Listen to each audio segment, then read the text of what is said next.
오늘도 하나님을 예배하시는 모든 분들에게 주님의 은혜 평강이 함께 하시기를 주님의 이름으로 축원합니다. 사도 베드로는 성령의 권능과 충만함 속에 오순절을 맞아 예루살렘에 거해 있던 유대인들에게 나사렛 예수가 그들을 위해 이 땅에 오신 메시아라는 사실을 증언했습니다. 예수님께서 생전에 큰 권능과 기사와 표적을 행하신 것과 인류를 구원하시려는 하나님의 정하신 뜻 가운데 법 없는 자들인 이방인들에게 내어주신 바 된 것, 유대인들에 의해서 십자가에 못 박혀 죽으셨지만 하나님께서 살리셔서 그들의 주와 그리스도가 되었다는 사실을 선포하였습니다. 이와 같은 베드로의 선포를 듣게 된 유대인들은 마음의 큰 고통과 충격을 경험하며 그들은 자신들이 지나온 삶에 대해서 후회와 한탄 속에 앞으로 어떻게 살아갈 것인가에 대해 베드로와 사도들에게 다급하게 물었습니다.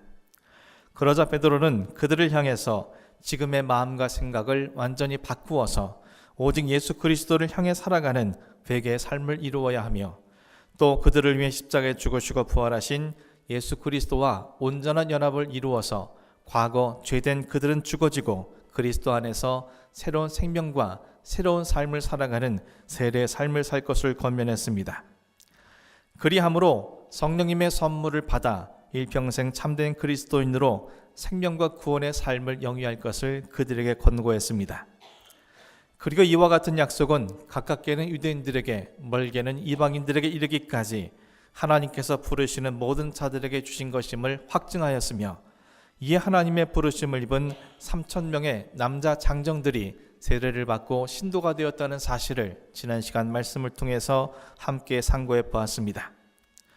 신도가 된 그들이 세례를 받은 이후에 어떤 일이 있었는지에 대해서 오늘 본문 42절이 이렇게 기록하고 있습니다. 그들이 사도의 가르침을 받아 서로 교제하고 떡을 떼며 오로지 기도하기를 힘쓰니라. 우리말 오로지 무엇에 힘쓰니라 라는 말은 이미 사도행전 1장 14절에 사용되어진 단어였습니다. 사도들과 120여 명의 성도들은 주님께서 약속하신 성령님이 임재하실 수 있도록 오로지 기도에 힘썼습니다. 여기서 사용되어진 오로지 기도에 힘쓰니라 라는 말의 원어상의 뜻은 자기 자신을 계속해서 기도에 굳게 붙들어 맨다 라는 의미였습니다. 그런데 오늘 본문 속에서도 오로지 기도하기를 힘쓰니라 라고 기록을 하고 있습니다. 우리말 성경으로만 본다면 이 말은 3,000명의 신도들이 세례를 받은 이후에 오로지 기도에만 힘쓴 것으로 이해할 수 있습니다. 하지만 원어 성경에서는 우리말 성경과 조금 다르게 기록하고 있습니다. 오로지 무엇을 위해 힘쓰니라 라는 말은 이 문장의 하나뿐인 동사로서 이 문장의 가장 앞에 쓰여져 있습니다. 그 뒤에 목적어에 해당하는 사도들의 가르침을 받고 서로 교제하고 떡을 떼며 기도하기를이 순차적으로 배열되어 있습니다. 따라서 오로지 무엇을 위해 힘쓰니라 라는 그런 동사는 이 네 개의 단어를 모두 포괄하는 것으로 이해할 수 있습니다. 따라서 3,000명의 신도들은 사도들의 가르침을 받는 것과 서로 교제하는 것과 떡을 떼는 것과 기도하는 것 모두에 계속해서 자기 자신을 굳게 붙들어 매기 위해 힘을 쓰고 있었음을 본문은 밝혀주고 있습니다. 이는 이 네 가지가 결국 초대교회를 형성하는 중요한 요소이자 초대교회가 갖고 있었던 특징이라는 사실을 우리에게 밝혀주고 있는 것입니다. 오늘날 우리 교회가 교회의 시초인 초대교회 원형을 회복해야 할 과제를 안고 있다면 우리는 초대교회를 형성하는 데 중요한 요소이자 특징이었던 이 네 가지 요소를 조금 더 깊이 상고해 볼 필요가 있습니다. 먼저 초대교회는 사도들의 가르침이 중심이 되는 공동체였습니다. 그런데 원어 성경에서는 사도라는 단어가 복수형으로 기록되어져 있어 정확한 의미는 사도들이라고 할 수 있으며 반면 가르침이라는 단어는 단수형으로 쓰여져 있어서 그들에게 주는 사도들의 가르침이 한 가지였다는 사실을 말해주고 있습니다. 이는 3,000명이나 되는 사람들을 한 명의 사도로서 가르침을 주는 것은 현실적으로 불가능하기 때문에 12사도들 모두가 그들을 가르쳤다는 의미일 것이고, 하지만 그들의 가르침은 자신의 생각이나 신념 또는 신앙 철학대로 가르친 것이 아니라 오직 한 가지 사실만을 가르쳤다는 것을 의미합니다. 하지만 오늘 본문 속에서는 그들이 어떤 것을 가르쳤는지에 대해서 말해주고 있지 않습니다. 하지만 이어지는 3장과 4장에서 베드로가 솔로몬 행각과 사내들인 공의 앞에서 예수 그리스도가 그들의 주되심과 하나님의 아들이심을 증언했던 것처럼 앞서 그들에게 예수가 그들의 주와 그리스도 되심을 확고히 믿을 수 있도록 더욱 심도 있게 복음을 가르쳤을 것임을 우리는 알 수 있습니다. 나아가 그들이 예수님의 주와 그리스도 되심을 믿고 회개하고 그리스도 예수의 이름으로 세례를 받음으로 죄사함을 입은 자답게, 그리고 성령의 선물을 받은 자로서 어떻게 살아가야 하는지에 대해서 그들에게 가르쳤을 것임이 분명합니다. 그리고 이 가르침은 한순간이 아닌 지속적으로 가르침이 이루어졌을 것이고, 성도들은 사도들의 가르침에 자기 자신을 굳게 붙들어 맸을 것이기에 오늘날 교회가 형성되게 되었다는 사실을 말씀은 증언해 주고 있습니다. 초대교회의 두 번째 특징이자 사도들이 그들에게 가르쳐준 성도로서의 삶 첫 번째 모습은 서로 교제하는 것이었습니다. 성도들의 교제는 본문에서뿐만 아니라 신학성경 전체에서 강조하고 있는 교회의 중요한 요소였습니다. 그런데 초대교회에서 성도들의 교제는 정신적이고 영적인 교제일 뿐만 아니라 물질적인 교제도 함께 포함하고 있습니다. 교제에 해당하는 헬라어 코이누노니아는 단어의 성경에서의 신약 성경에서의 용례를 살펴볼 때 교제의 의미로 사귀다라는 의미를 가진과 동시에 헌금의 의미로 동정하다라는 뜻으로도 사용되었습니다.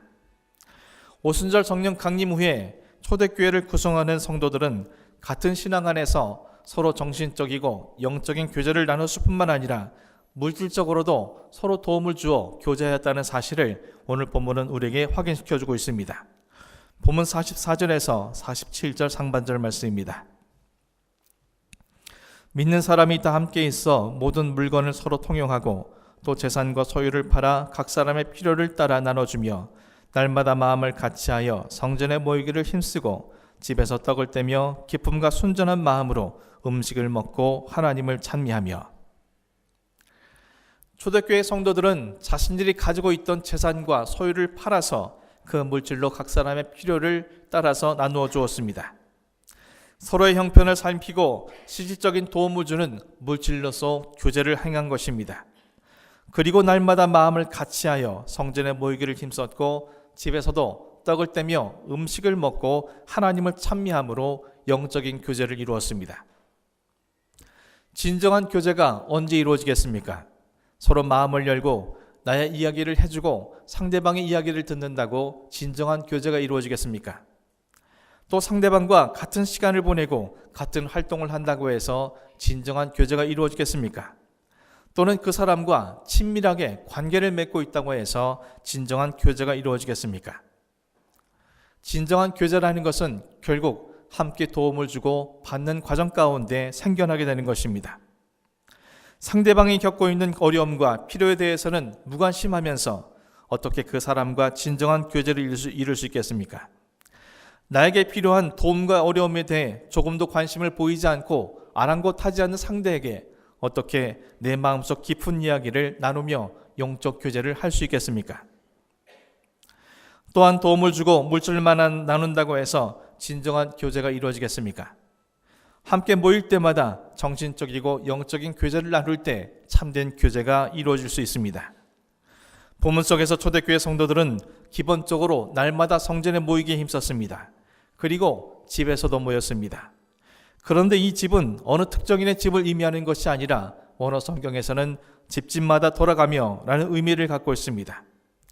그러므로 그들은 가정을 돌아다니면서 차례로 순서를 가졌고 그곳에서 떡을 떼며 음식을 나누는 외적인 친교와 더불어서 영적인 친교인 하나님을 찬미했습니다. 하나님을 찬미한다는 것은 하나님을 자랑한다는 것입니다. 나의 삶 속에 역사하셔서 은혜를 베풀어 주신 그 하나님을 자랑하고 상대방 역시 받은 은혜로 하나님을 자랑할 때 그들의 입술의 찬미는 하나님을 높여드리는 영광의 찬미가 되는 것입니다. 그리고 그리한 찬미는 그리스도 안에서 아름다운 연합과 영적인 소통을 이루게 되는 것입니다. 초대교회 성도들은 무엇보다 서로 교제하는 것에 힘썼습니다. 그러므로 아름다운 신앙 공동체를 이루었고 이러한 것이 일순간이 아닌 끊임없는 과정을 통해서 이루어져 할 것이기에 그들은 서로 교제하는 일에 굳게 자신을 붙들어 맸던 것입니다. 초대교회의 세 번째 특징이자 성도로서의 두 번째 삶의 모습은 떡을 떼는 것이었습니다. 본문 속에서는 떡을 뗀 것의 중요성을 강조하기 위해 42절과 46절에 걸쳐 공통적으로 그들이 함께 떡을 떼었다는 사실을 밝혀주고 있습니다. 신약 성경에서 떡을 뗀다는 것은 성찬식을 의미합니다. 초대교회 성도들은 집에서든 성전에서든 모일 때마다 함께 성찬 예식을 가졌습니다. 예수님께서 잡히시기 전 최후의 만찬의 석상에서 제자들에게 성찬을 지킬 것을 명령하셨기 때문입니다. 사도 바울도 고린도전서 11장 23절에서 26절 말씀을 통해서 성찬 예식은 주님께서 재림하실 때까지 우리의 죄값을 대신 치러주신 주님의 은혜를 기리는 것이며 주님에 의해 제정된 예식이라는 사실을 밝히고 있습니다. 성찬 예식에 사용되는 떡과 잔은 우리가 잘 아는 바와 같이 십자가에서 못 박혀 돌아가신 주님의 몸과 피를 의미하는 것입니다. 오늘 본문 속의 성도들은 얼마 전 십자가에서 몸을 찢기고 피를 흘리며 돌아가신 예수님을 그들의 눈으로 직접 목격한 사람들이었습니다. 인구가 고작 8만 명에 달하는 작고 작은 성읍이었던 예루살렘에서 공개적으로 시행되는 사형수의 십자가 처형은 최대의 볼거리였습니다. 예수님께서 십자가에 못 박히시던 날에도 마찬가지여서 웬만한 예루살렘 사람들은 거의 다 골고다에 모여들었을 것입니다. 그런데 자신들이 직접 목격한 십자가 위에서 못 박혀 피 흘려 죽으시고 몸이 찢겨지신 예수님께서 자신들의 죄를 위해서 십자가 위에서 피를 흘리시고 몸이 찢기셨다는 사실을 성령님 안에서 이제서야 깨닫고 믿게 되었습니다. 그들에게 떡은 더 이상 떡이 아니요 잔은 더 이상 단순한 포도주가 아니었습니다. 그것은 그들이 얼마 전에 직접 목격했던 자신들을 위해서 십자가 위에서 찢어지셨던 예수님의 몸이었고 자신들을 위해서 흘려주셨던 예수님의 붉은 피였습니다. 이제 그들은 떡을 떼고 잔을 나눌 때마다 예수님의 살과 피를, 예수님의 생명을 먹고 마시게 되는 것입니다. 아니, 떡을 떼고 잔을 나눌 때마다 이미 그들 속에 임해 계신 예수님의 생명을 재확인할 수 있게 된 것입니다.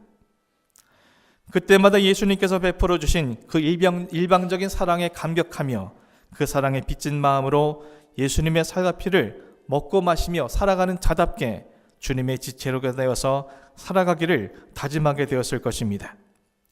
이러한 삶이 지속될 수 있도록 그들은 날마다 예수님의 사랑의 증표인 떡을 떼는 것에 자기 자신을 굳게 붙들어 맸던 것입니다. 초대교회가 가지고 있었던 마지막 특징이자 성도들의 삶의 마지막 모습은 기도였습니다.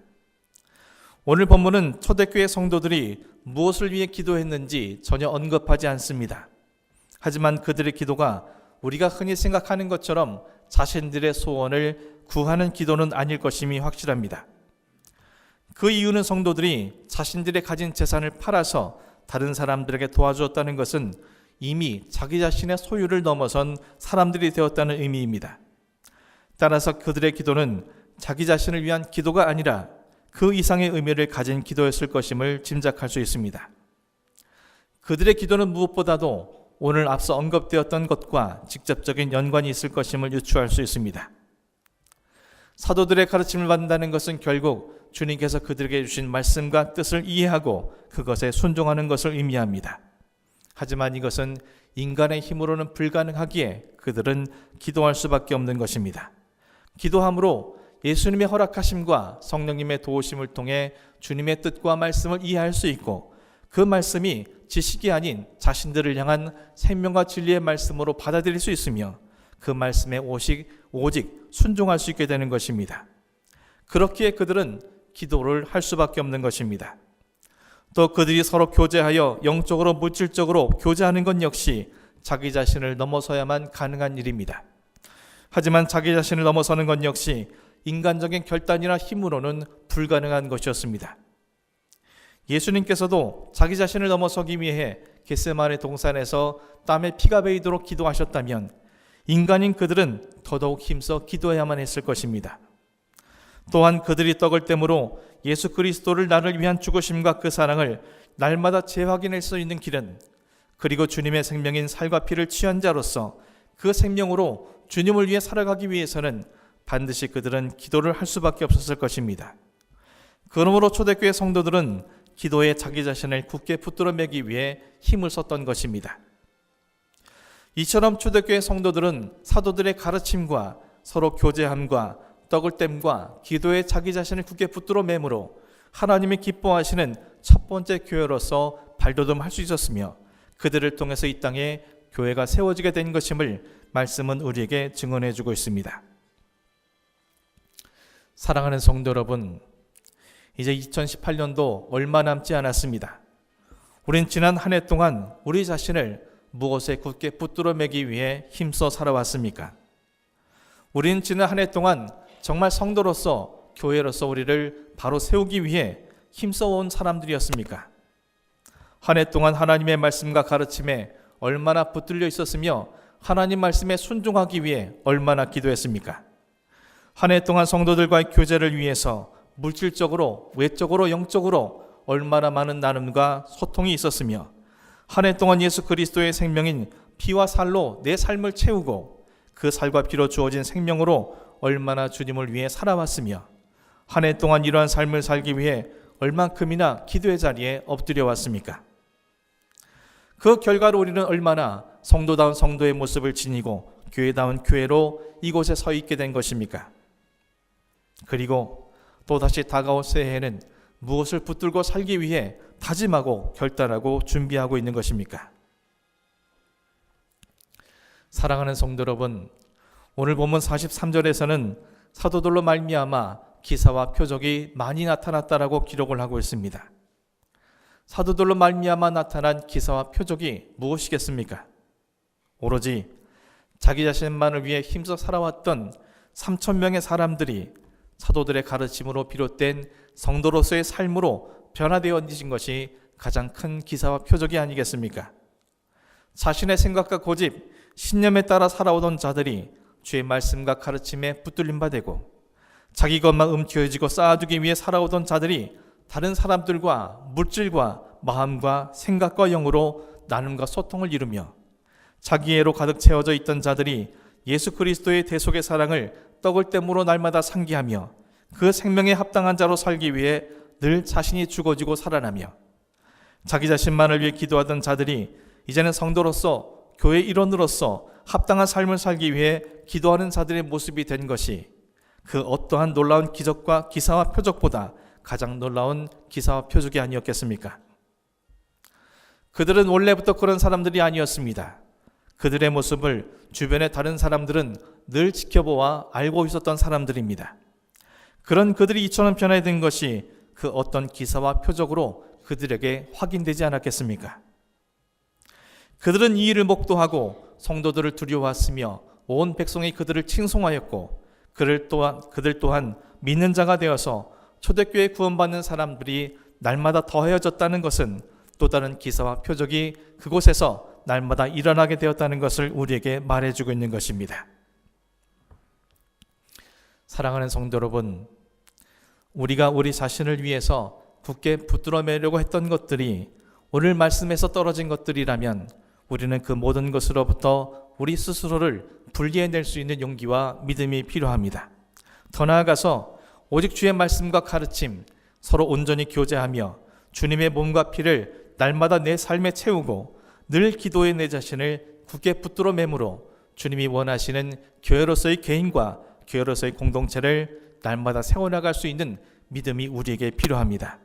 더 나아가서 우리의 변화된 삶이 많은 사람들에게 또 다른 기사와 표적으로 증언될 수 있어야 하고, 그런 우리를 통해서 그들이 우리를 두려워하며 온 백성이 우리를 칭송하는, 그래서 수많은 사람들이 이 교회로 돌아올 수 있는 놀라운 역사가 우리를 통해서 나타나야만 할 것입니다. 하지만 이것은 거저 일어나는 것이 아닌 날마다 내 자신을 쳐서 복종시켜 주의 말씀과 가르침에 날마다 내 자신을 붙들어 매고, 주님께서 말씀하신 것이라면 그것을 순종하기 위해 날마다 엎드려 기도하고, 내가 단지 마음을만을 나누는 교제가 아닌 내가 가진 것이라면 함께 모든 것으로 나눔으로 인하여 진정한 교제가 이루어지고, 날마다 주님의 살과 피를 내 삶에 채우고 그 생명으로만 살아가며 오로지 날마다 엎드려 기도함으로 이 모든 것을 감당해 나가는 우리의 삶을 통해서만 가능해지는 것임을 기억하고 우리 모두가 이 일에 헌신함으로 새로운 한 해는 주님이 원하시는 아름다운 교회와 우리의 모든 삶이 되어지기를 소망으로 나아가실 수 있는 여러분이 되기를 주님의 이름으로 간절히 축원합니다.